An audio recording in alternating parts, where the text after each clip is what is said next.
Today, we'll show you how to replace your float switch on this Frigidaire dishwasher.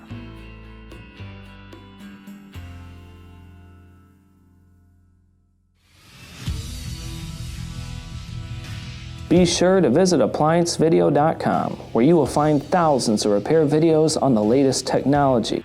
And for a limited time, you can save big on an annual membership and take advantage of all of our premium benefits. ApplianceVideo.com. Do it right the first time.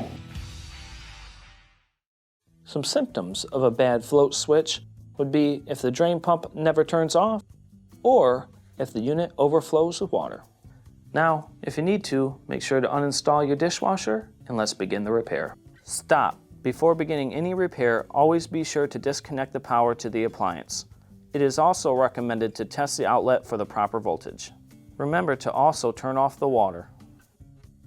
You will need the following tools to complete this repair.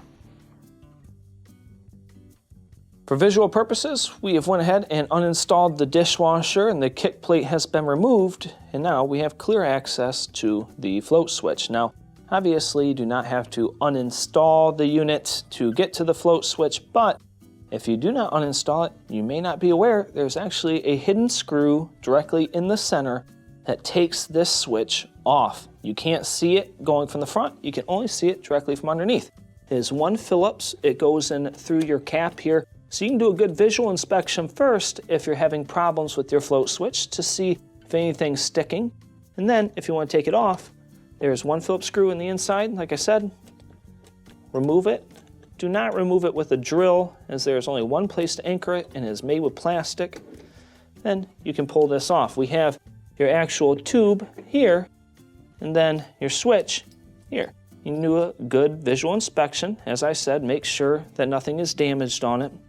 Remove the screw from out of here. To do so, you probably want to lift the tab up and wiggle it so that you can remove it out of the side. Now, you can test the switch by getting your meter and testing for continuity. Between these two pins here, without the button pressed, you should have no continuity as a normally open switch. But as soon as you press the button, you will have continuity. So make sure that it's working good. If it is stiff or you're not getting the proper readings, it will have to be replaced. So go ahead and set it to the side. When installing your new float switch, first, of course, we'll have to reinsert the screw. Just bring it in, put it at an angle, just kind of use the switch to push down. Now, prior to me putting these on, I'm going to hold that screw in there. I'm just going to push this in place and keep this anchor down so that the screw doesn't fall, and then start to screw it into the plastic. And this actually just kind of holds the screw there while you're moving it. Get it nice and tight.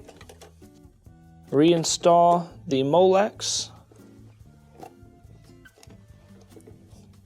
Make sure it's able to move correctly.